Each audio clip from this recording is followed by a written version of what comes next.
Christmas of 2007 was an event that has always stood out in my mind, and now it always will. I was 13 at the time, and that was the first and only year that Dad missed Christmas.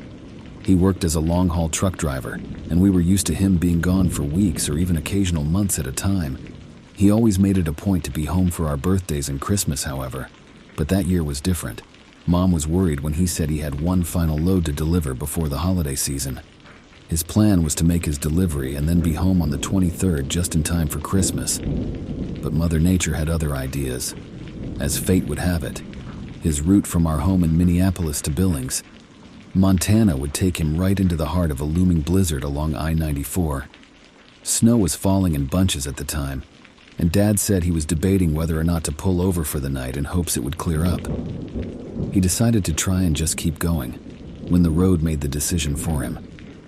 He was only about an hour away from Billings when his truck struck an unexpected patch of ice, causing him to lose control and slide off the road into the median. Thankfully, he wasn't injured, but his truck was wedged in nearly 2 feet of packed snow. It was around midnight when this happened.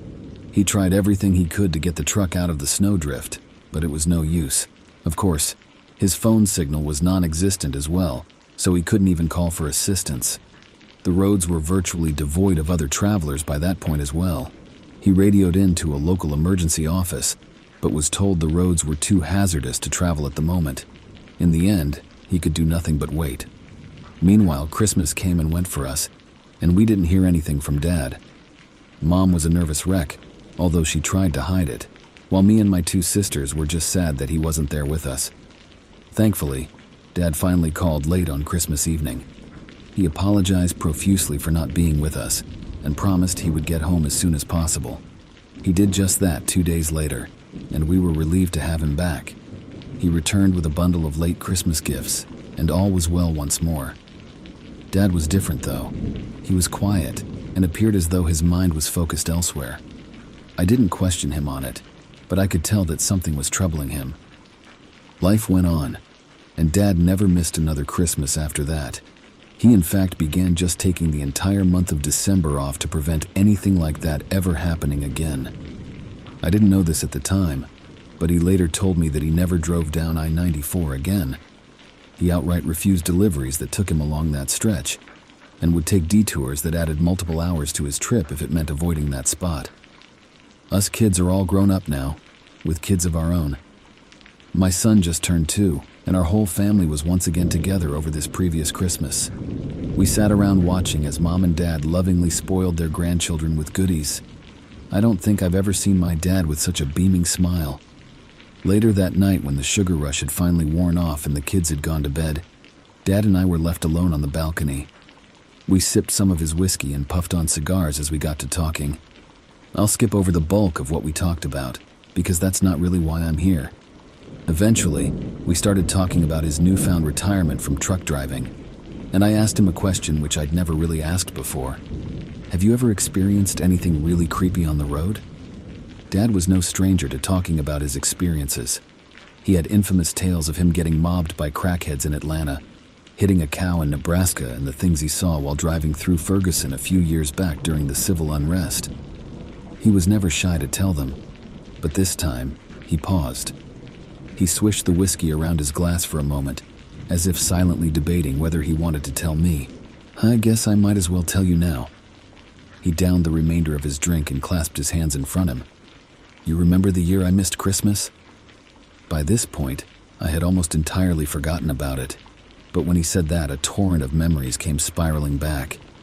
Yeah, Mom was pissed, I replied. Dad gave a hearty chuckle at that and nodded. Oh yeah, she never let me forget it. That was that crazy blizzard, right? When your truck got stuck? Dad nodded. Yup, damn near flipped my rig that night.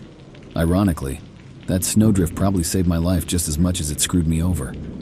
He then paused and broke eye contact as he contemplated his wording. That wasn't the scary part, though. Dad explained that the area he went off the road was essentially a barren wasteland. No cities or gas stations around him, just a winding expanse of road in both directions between dozens of foothills. He again mentioned he had no cell reception and wasn't sure what to do aside from just wait for someone to pass by. After a few minutes, it became apparent that wasn't going to happen. The snow fell in buckets that night, and before long it nearly reached the bottom of his door. Dad's truck at the time was a Cascadia 125 mid-roof sleeper. He had a full sleeping compartment behind the front seat, and provisions to last him a few weeks if necessary. He wasn't too worried about being stranded, at least, not at first. After giving up on getting his phone to work, he crawled into the bunk area of the cab and popped a DVD in his portable TV. He figured he may be stuck out there for at least the night, so he might as well just relax until help arrived. He made sure to insist that if he wanted to, he could have probably figured out a way to get his truck out if he really tried. But he was exhausted and decided to just get some sleep. He said he drifted off not long after, only to awake sometime later to complete darkness. The temperature had plummeted, and he instinctually hugged his arms and felt the goosebumps lining his arms. He'd left his truck idling before he fell asleep, but it wasn't running anymore. Confused, he crawled into the front seat to find the keys still in the ignition. He twisted the key and the engine soon rumbled back to life, but something was wrong. He said the noise of the engine morphed into a gurgling, clanging mess of metal and fluid that produced a god-awful cacophony. His dashboard lit up like a Christmas tree, displaying just about every single warning light the system had. Steam began to pour from the hood vents, and the distinct smell of boiling coolant filled the air. After letting it run maybe 10 seconds, he shut it off in fear of doing permanent damage to it. He knew that something wasn't right with it, and sighed as he contemplated going out into the cold night to see if he could figure out what it was. He bundled himself up tight and popped the hood. He said the night had this almost ethereal silence to it as he stepped out of the cab. His feet crunched in the snow, echoing like crashing thunder when compared to the pervasive silence. He made his way around the front and opened it up, releasing a plume of steam from within. After it dissipated a bit, he leaned in and found something which made him quite confused. Oil and coolant was splashed all over the underside of the hood, with many other parts of the engine covered in gunk as well. Dad climbed off the grill and glanced underneath the carriage, and that's when he found something truly odd. The oil pan was shredded on the bottom of the engine. He said it looked as though someone had chopped it with an axe a couple dozen times. The oil had all spilled out into the snow beneath. Clearly, that was why the engine had been running so rough, but explaining how it happened was another matter entirely. He checked around the area and said it seemed like some of the oil was dripped away from the road and towards the trees. He looked closer and spied what very much seemed like footprints accompanying them. As if the winter night wasn't cold enough, that discovery really tanked his blood temperature. He quickly headed back towards his cab, but as he reached for the handle, something stopped him dead in his tracks. Something moved behind the end of his trailer, too quick to make out any physical details. It moved on two legs and was clearly no animal. Dad just froze, his fight or flight instincts seeming to stalemate within him. He thought about calling out, but said that didn't seem like a good idea. After a few seconds of silence, he made a mad dash to his cabin and locked the doors behind him. After grabbing the pistol from underneath his seat, he hopped into the rear with his heart racing.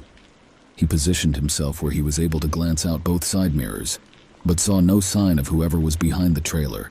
The radio, too, was out, and after trying in vain to get it to work, he sat back. It didn't make any sense to him. Even if the engine wouldn't fire up the batteries, should have had enough reserve charge to power the radio for a little while. He tried calling on Biz's cell phone too, and although managed to get it to ring a few times, it would always just cut out. Hours passed and not much of anything happened. He dozed off once or twice, but tried his best to stay awake and wait for the sun to rise. The snow had since stopped, but not a single other car had driven by since he had stopped. He figured the pass itself was closed, but hoped someone would have been by. Sometime later, he heard a noise emanate from outside. It started as a slight thump, with another soon following, then another and another. The sounds gradually grew louder, and his heart lodged in his throat as it grew nearer. Someone was on his trailer, and he didn't know what to do about it. He clutched his pistol tight, aiming it up towards the roof.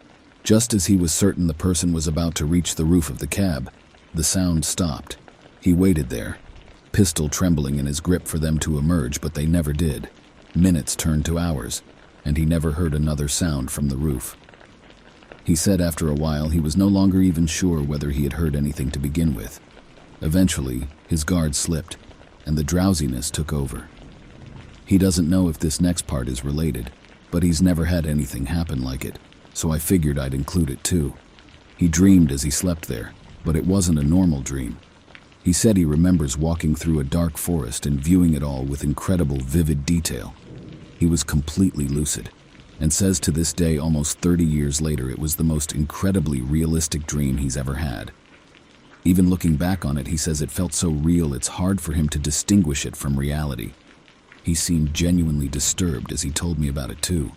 The forest he was walking through had these massive looming trees that seemed hundreds of feet tall. Twisted roots surrounded their bases, which sprouted from the ground, and twisted all over like the tentacles of the kraken. He had to dip and duck around them as he moved, going further but not knowing why. As he made his way through, he started hearing this noise like the ticking of a clock. It got louder as he moved. Then sure enough, he found the source. A large grandfather clock ticking away in the middle of the bundle of roots. He stopped and stared at it for a moment as it ticked away. The clock's tone reverberated, but began to slow. In a few moments it had began ticking much slower, and the clock itself began to melt. Suddenly he saw things emerging in the distance from behind the trees, horrible twisted creatures like the spawns of hell. The sounds of cackling and snarling swirled around him, and he began to run. He hurtled and leapt through the roots but didn't make it far. Something struck him hard from behind, knocking him onto his chest. He then awoke with a gasp, panting heavily with a cold sweat permeating his entire body. He scrambled to a seated position while on the brink of panic. His heart was throbbing so fast and hard that it ached. He took a moment to compose himself, and the immense relief that overcame him was one of sheer relief. But it did not last. Something moved at his window, and his eyes shot up. There he saw the face staring back at him. He froze, as stiff as a corpse and cold as a glacier. Time seemed to stand still then, but finally he found the strength to raise his pistol. He fired without really even thinking. A loud bang reverberated in, and the muzzle flare momentarily disoriented him. He looked up to see a bullet hole in the window, and no sign of the face.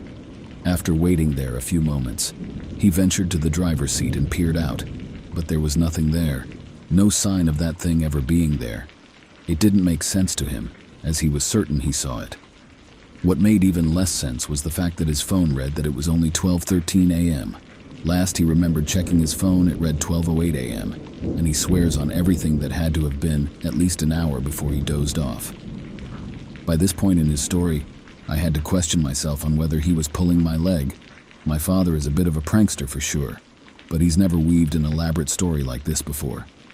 He then spent some time glancing around out the windows and ensuring no one else was around. He almost thought he should just leave his truck and start walking back to town, but obviously that was an incredibly dangerous notion that probably would have gotten him killed.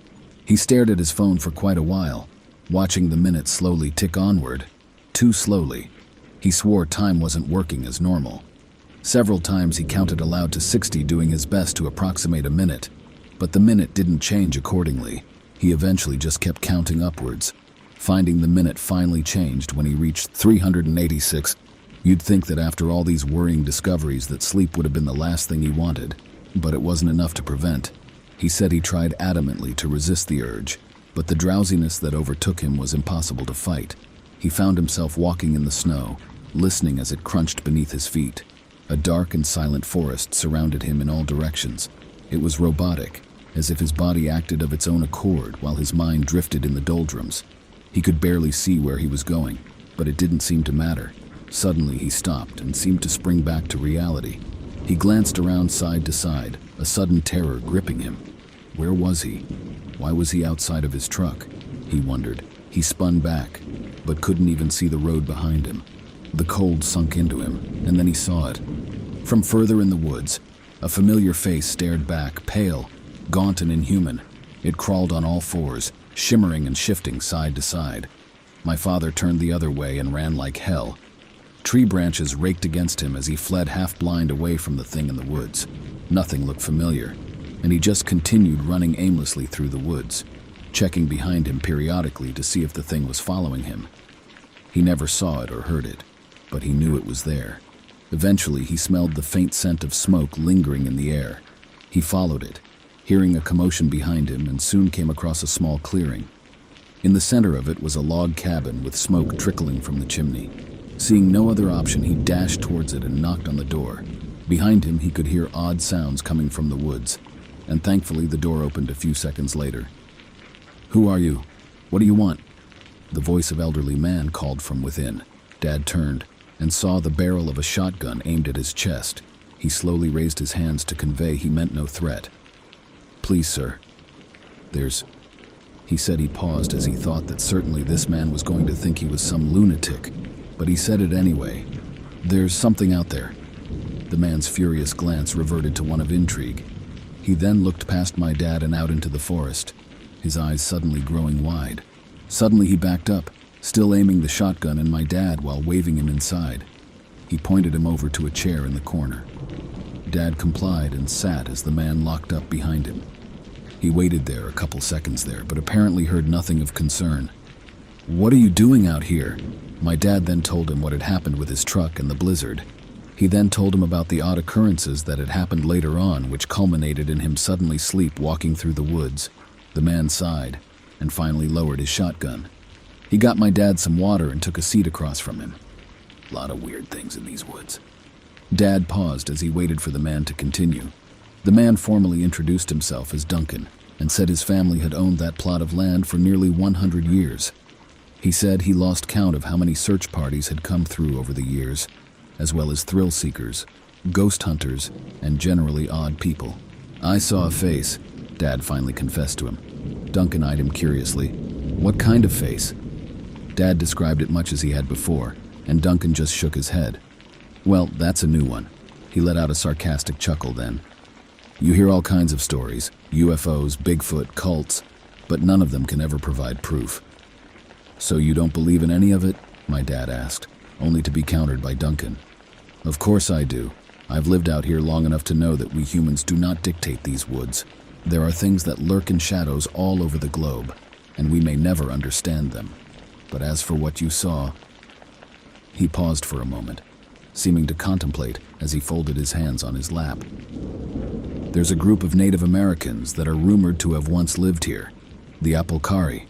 Ever hear of them?" Dad shook his head. "Neither had I, but a friend of mine who has since passed told me about him. He was an Arapaho man himself, and said that for generations his people had told tales of these Apalkari. Most other groups feared them, said the things they did were evil, more so than the standard tribal warfare one would expect. People say they held these rituals and experiments, and were rumored that their cruelty was matched only by their intellects. Some people say they weren't even human, but that's neither here nor there." Duncan trailed off once more, taking a sip of tea from his side table. "One of the rumors that many people attribute to the Apalkari is that of the wrong ones. A lot of names for them, really. Not rights, liars and uncannies, things that look human but ain't, and some look less human than others. Long faces, wide mouths, huge eyes, a lot of variations. Some say they can affect time and space itself, and others blame them for a lot of weird disappearances." He paused and took another sip, then chuckled. "I can't speak to the validity of all that firsthand, but things for certain. There are a lot of weird disappearances, and no one seems to have an answer for them." The air from the room seemed to deflate from his torso, and Dad eyed the curious man. He'd clearly seen a lot over his time, but Dad didn't know how much of his tales to believe. He still doesn't. "If all these things are happening, then why do you live out here?" Dad finally asked. Duncan reclined in the seat and thought. Dad expected an answer related to his inherited property, but the reality was a bit different. He did in fact mention his ancestral home being part of it, but had more to say. "If I was 20 years younger, maybe I would leave, but I don't think it'd matter. There ain't a place on Earth you could run to if they wanted to get you." Dad said a shiver descended his spine then, and Duncan didn't seem boastful or wild as he spoke, but more as though his realization was just a foregone conclusion. Thankfully, Duncan allowed my dad to stay the night, and in the morning the two of them made their way back to the road. Luckily, Duncan had a big Dodge diesel that was able to plow through the snow with relative ease. They soon reached my dad's abandoned rig, finding it in an even worse state than he'd last seen it the previous night. Multiple tires were slashed, windows were broken, and the engine was absolutely shredded from the bottom. After looking around, though, he found nothing had actually been stolen. Duncan gave him a ride into town to get his truck towed, and a week or so later, he was finally headed home. "So, do you believe in that kind of stuff?" I finally asked him after he seemed to be done retelling his story. "Well, I'd be kinda stupid not to now." He and I both laughed at that, but clearly, he had more he wanted to say. It was a really weird experience for sure, but I've always thought that maybe I misremembered it or subconsciously exaggerated it in my mind. Something about it, though, is just so haunting, like I saw something that night that I really wasn't supposed to see, and never want to see again. He just sat there for a moment in silence, and I figured it best not to ask him any more questions. He eventually told me that between the time of him crashing his truck to when he finally made it into town with Duncan, that 3 entire days had passed. He still doesn't know how to account for that, and apparently Duncan didn't either. There's a lot of unanswered questions to this that he may never get the answer to now. He kept in touch with Duncan over the years, but unfortunately he passed away back in 2019. I love my dad, and it's disconcerting seeing him that way, confused and terrified. I cannot completely attest to the validity of his story, but I believe him. For many who read this, I'm sure it will just amount to words on a paper, or maybe a fictitious story that entertained you for a few minutes. But to me, it's a horrific possibility at the very least. If anyone has any experiences like this or theories, then feel free to share them. Whatever the case, you won't catch me anywhere near I-94 in Billings anytime soon.